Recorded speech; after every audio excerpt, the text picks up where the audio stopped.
अहिल्यानगर शहरातील प्रभाग क्रमांक 2 वसाहतीमध्ये विजेच्या तारा अगदी घराजवळून गेल्या आहेत। त्यामुळे पावसाळ्यात शॉर्ट सर्किटचा किंवा विजेचा धक्का लागून एखादी मोठी दुर्घटना घडण्याची शक्यता असल्याकारणाने प्रभागाचे माजी नगरसेवक निखिल वारे यांनी विद्युत विभागाकडे वेळोवेळी पाठपुरावा केला।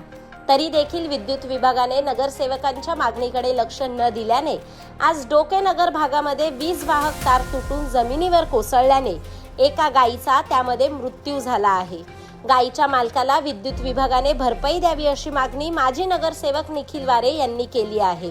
विद्युत विभागाने याकडे दुर्लक्ष न दिल्याने 2 दिवसांपूर्वी जिल्ह्याचे पालकमंत्री राधाकृष्ण विखे पाटील यांना देखील निवेदन देऊन विद्युत विभागांना सूचना करून या वीजवाहक तारा दुरुस्त करण्याची मागणी माजी नगरसेवक निखिल वारे यांनी केली आहे।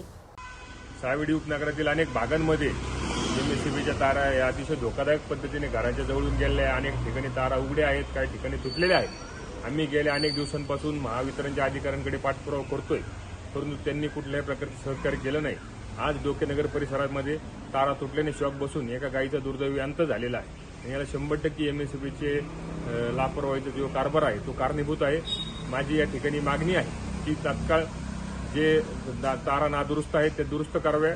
तसंच मी 2 दिवसापूर्वीच महाराष्ट्र राज्याचे जलसंपदा मंत्री राधाकृष्ण विखे पाटील साहेब यांची देखील भेट घेतलेली आहे व ज्या तारा आहेत ज्या घरात धोकादायक पद्धतीने गेल्या आहेत त्यांना संरक्षक कवच टाकण्यासाठी निधीची देखील मागणी केलेली आहे।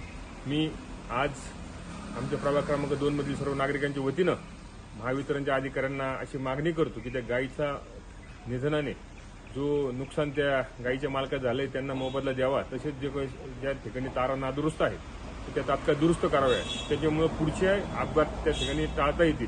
आणि जर ते एमएससीबीने केलं नाही आणि भविष्यात असे काही अपघात घडले त्याला 100% एमएससीबी जबाबदार राहील।